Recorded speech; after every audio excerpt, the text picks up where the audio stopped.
Alright, welcome back. In this little video we are going to do a VPLS circuit for customer 1, and we're going to tie 2 sites together. This will be customer 1 site A, and then we'll hang one over here, customer 1 site B. These routers are live right now with GNS3. You cannot add a connection to a live running router, so I hate to stop these. I do not have to do anything there. We're going to add a new router.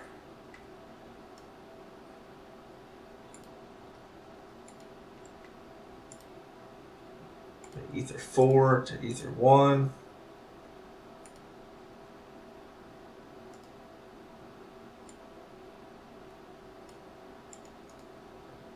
We'll fire that puppy up. Oops, not what I wanted to do.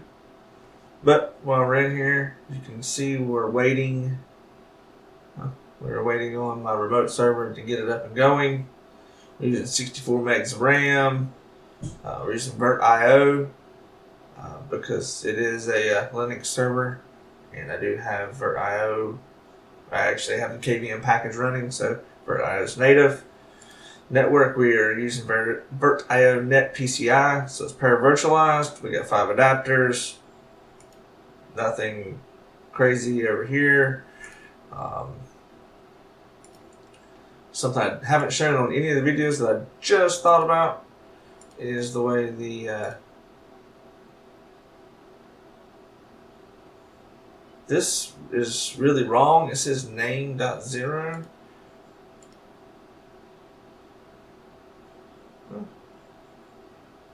Okay, I thought I had to have them on port to get them to name Ether 1 through 5. Maybe I just don't remember what I did. So we're going to call this Cust1 Site B.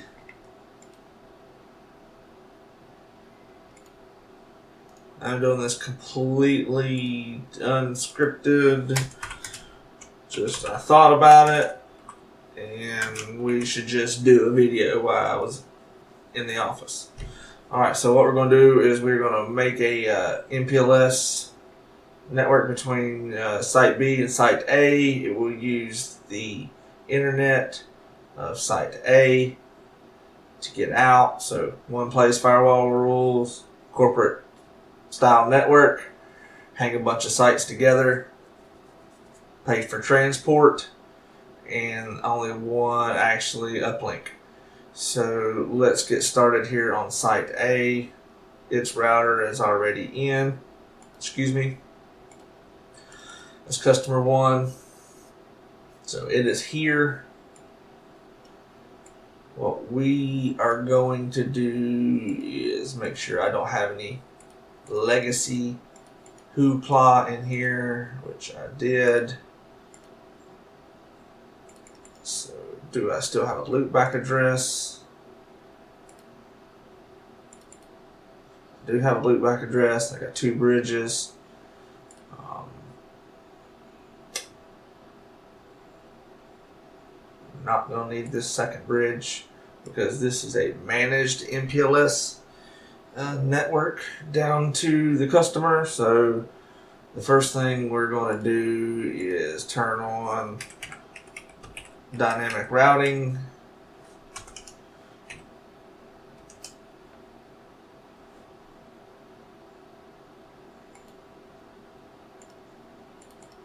And the router ID here is going to be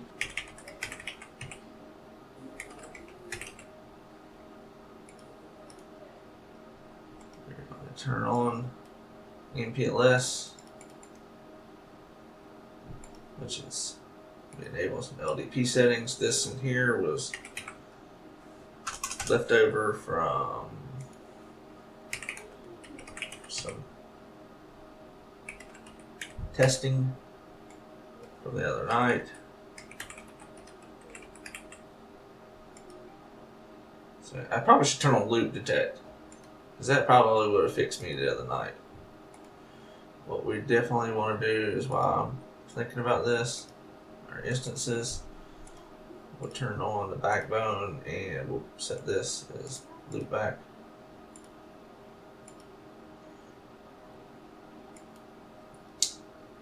And our interface we're going to run this on is only on Ether 1.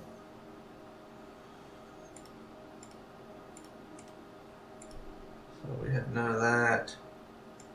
Oh, not Q. Routing OSPF.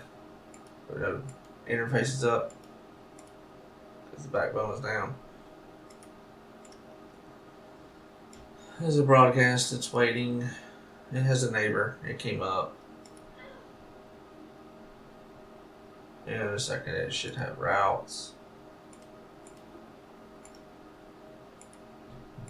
We don't have a forwarding table. They are enabled.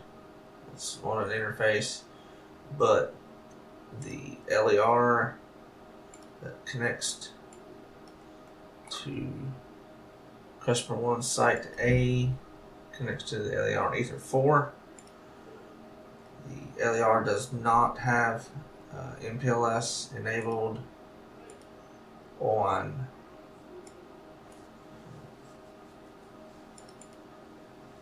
Ethernet 4, so we'll turn that on so it can handshake. And something else I'm missing is I'm not injecting that network.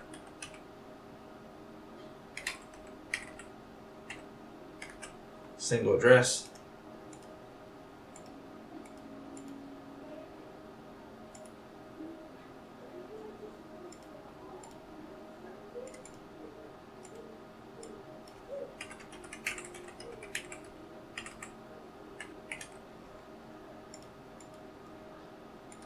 Alright, so that's running. We have OSPF up. Addresses are passive. It has routes. It's got a list of all the routes. It has a forwarding table, so MPLS is working. Alright, so this is site A. We are not broadcasting its internal address, which is 192.168.0.1/24. It's on bridge 1. That bridge has ports 2 through 5 at this exact moment. While we are here, let's create a VPLS. It is going to call VPLS 1 because I don't need to change it because names don't make any difference. The remote peer is 192.168.31.12. It is not there yet. We're going to reuse this VPLS ID of 0. So it is activated, but it is not running. The customer 1 site B is a brand new spanking Mikrotik. It has not been logged into. And we don't need to see the software license.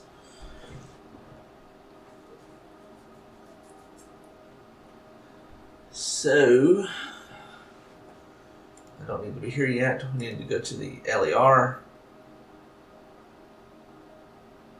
of number 2. Of course, it's got a VPLS and some other stuff from the last video. It's up and working. That customer is using it. Well, fictitious customer at the moment.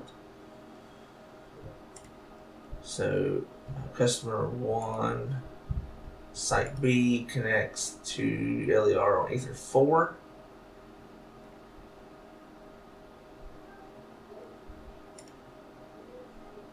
So, IP addresses. I need to take that off because we have that on the other end of the tunnel.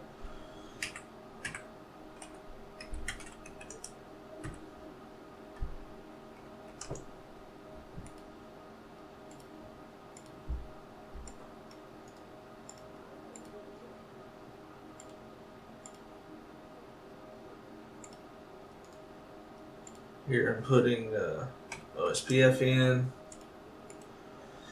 so we can make it work. So it's up on Ethernet 4. Let's turn on MPLS. We're going to advertise on Ethernet 4. So that's up. To make this easier for me,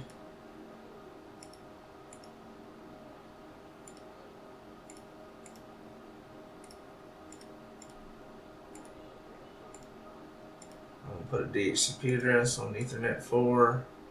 So that's .8/30, gateway at .9.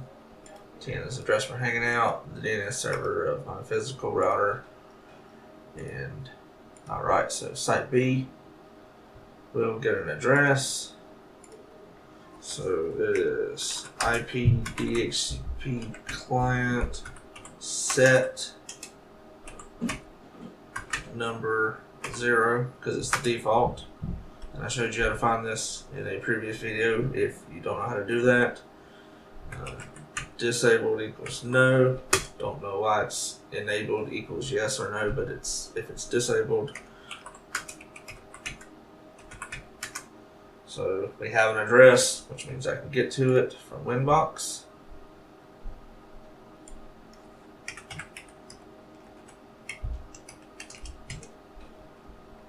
And let's set the identity. So cust1 site B.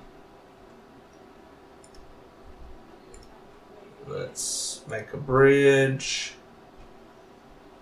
for bridge 1 for the ports on the router. Let's make a loopback 1 for what we're going to need. Put an IP address on the bridge. Oh, sorry. IP address on the loopback. .12/32. It's a single address, only on the loopback.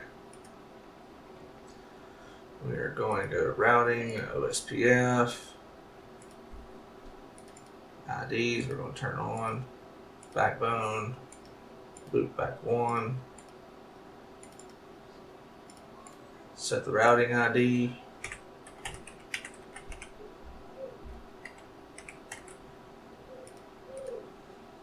and the networks we want to broadcast, so 192.168.31.12/32, single address, and 172.16.0.8/32 or /30. And what this will do is it'll bring up OSPF. It's passive. Doesn't have any routes. Because I think I forgot to turn it on in the LER, but that's okay for now.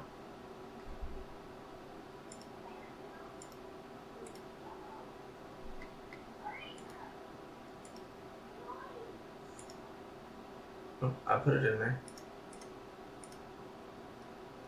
So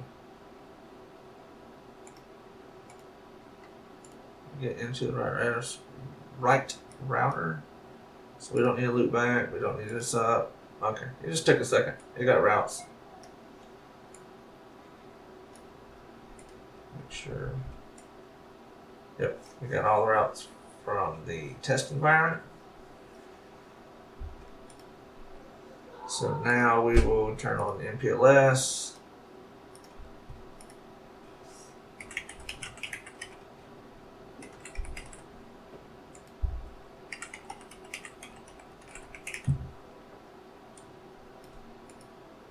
And we will select an interface for it to run on. So I'm going to be Ether 1. Oh, yes, Ether 1. So in just a second, oh, there we go. We got a forwarding table. So now we have MPLS working. So let's do this. VPLS, add a VPLS.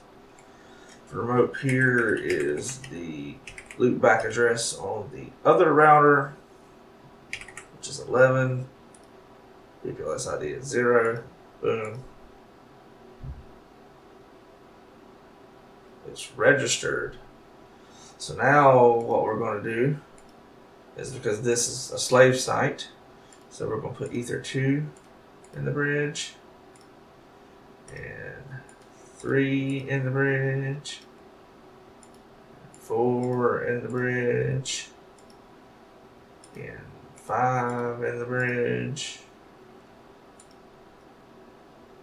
And now the VPLS in the bridge. Basically, it's just acting as a big switch on site B. And so site B is done. We're up there. What we need to do is go back over to customer 1. And this VPLS needs to be put in its bridge.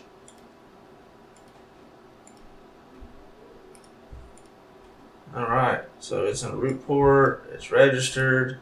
Now that VPLS is over here on site B. And what I forgot to do was hang a customer router off of, customer computer off site B to show you that it gets an address from here.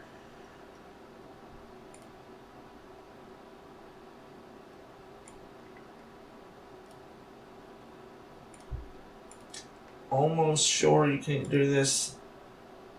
Yep. Genius 3, come on. You gotta make it where you can do that.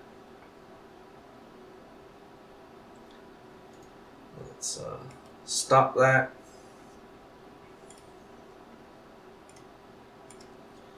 Connect ether 2 to Ethernet 0.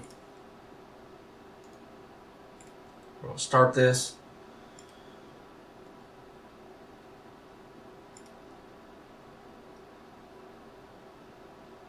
We don't need it in this LER anymore.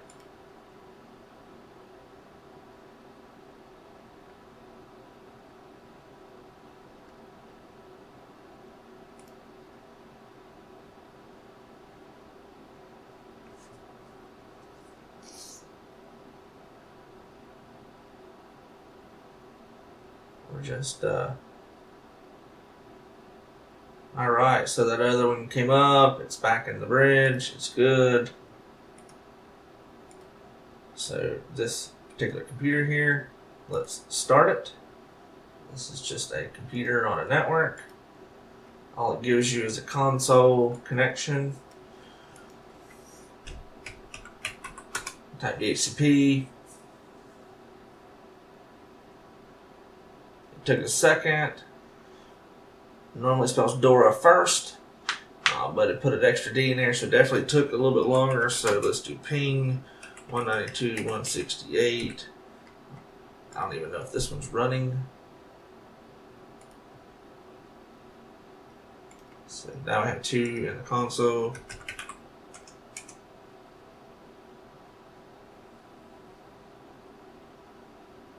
Its address is 0.53.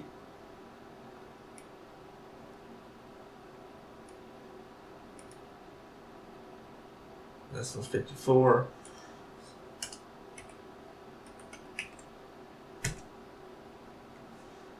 You can see that it's a 3 millisecond ping. It's not bad for virtual switching. I am using Open vSwitch as my virtual switch and not tap adapters. That's another tutorial. But now customer 1 site B is pinging this computer because we have a VPLS between here and here. It's just, doing whatever we want. Being that I am running MPLS all the way to the customer's managed router, we could turn on traffic engineering and tell it to hop however we want just for this one particular customer. This is going to be really beneficial for us when we start using it. PC3, so just to show you it can get to the internet. It is using the connection from site A. We'll save this project. It's getting bigger and bigger. So it's just trace in these. I keep forgetting. I'm just going to trace down to one of my physical networks, just because it's quicker.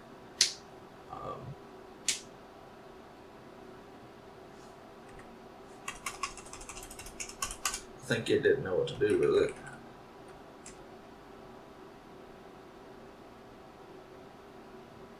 Huh.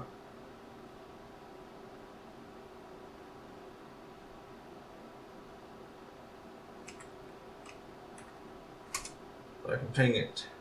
So I really need to put a real host up there.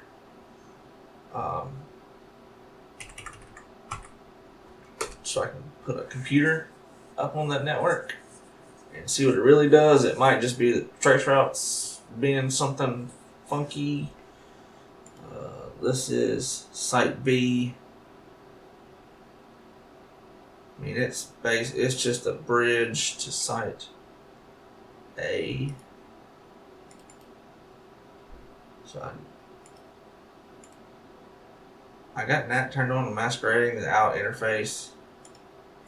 So, I mean,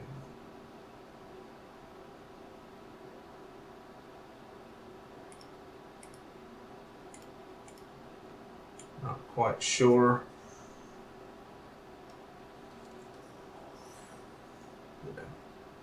Why it's doing what it's doing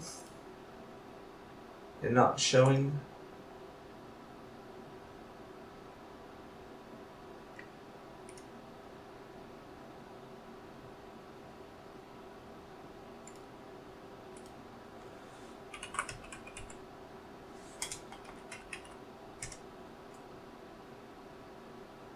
And maybe, oh, look at that.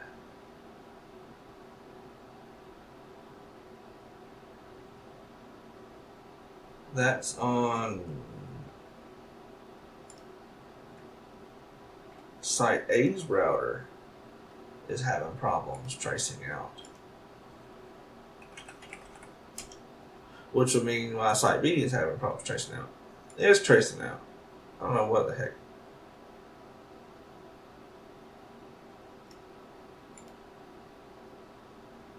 And let's do the same thing here.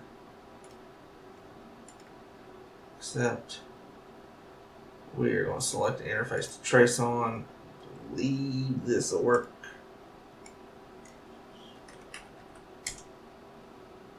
Nope, I didn't think so. Because what will happen is if I don't select an interface, it's going to try to just trace out the VPLS connection and up through the network. But it's really weird. It's hitting that address. It shows that one.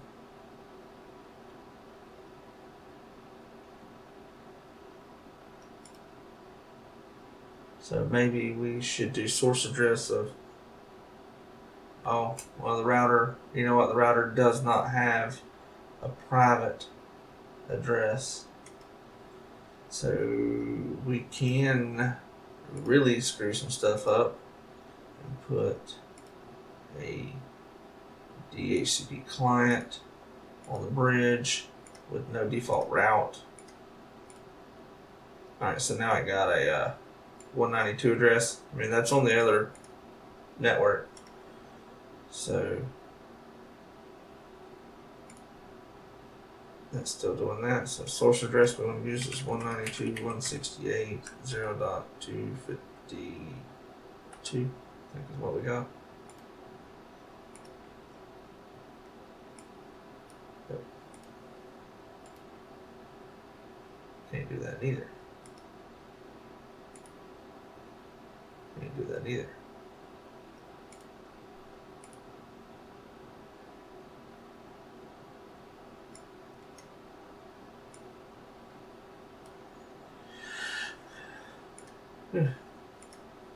I don't know. But PC3 can ping. So, I mean, it's getting out to the internet. There's no questions about that. And it is on Site A's LAN.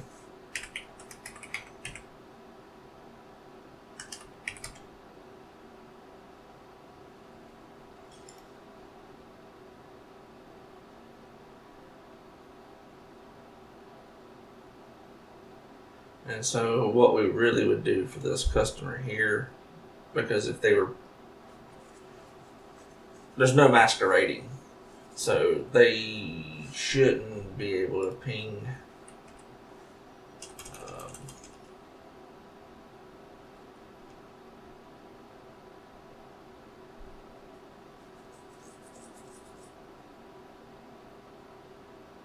without going out that other interface. So I was going to say that they wouldn't be able to ping out and down into the network, but they would be able to, just because it would come out over here.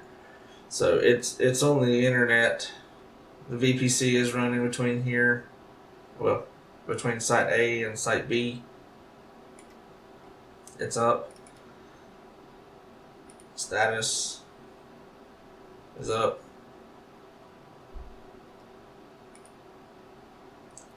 We can also do this from PC3, so let's ping that with a count of 1,000, or 10,000. So now if we go back to Site A, customer 1, this is really Site A now, and we close all this. Look, run torch on the VPC, you'll see the source address of 192.168.0.254 is going to 8.8.8. We know that 254 is over here on PC3. There's where's the labels are, and PC3 is over here, and we are looking on this router. So this is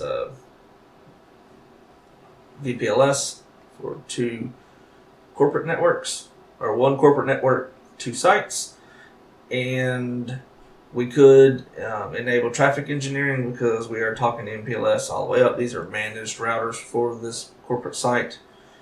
We could traffic engineer, put some extra routers in the middle, and do whatever we want. If the customer did not want to manage MPLS here or here, we could put our DMARC there running MPLS and bridge 2 ports, one down to the physical network. So there'd be a router sitting here where this computer's at, and 1 port would have the public address on it. The other port would actually be bound to the VPLS, and that would just give them a virtual Ethernet. If they plug their LAN into that port, it would come out, and they could run their own CPEs. If they felt more safe doing so, but with our customers, it would be best if we just gave them a managed MPLS router. So all firewall rules are over here. They pay us to manage the firewall. If they don't want to do that, like I said, we can at least over here, we can give them 2 ports in the router. 1 is their public interface, and 1 is we combine the VPLS to here, to the actual interface, and then when they can plug their LAN of their router back up into that, it would just come out over here, so they could manage their own firewall rules, but it does tie up 2 ports on the router. But that's depending on the customer, the level of service we're providing them, and that's about it for private networking between sites for 1 customer on our network. And hope I didn't make too many mistakes for you. Have a good night.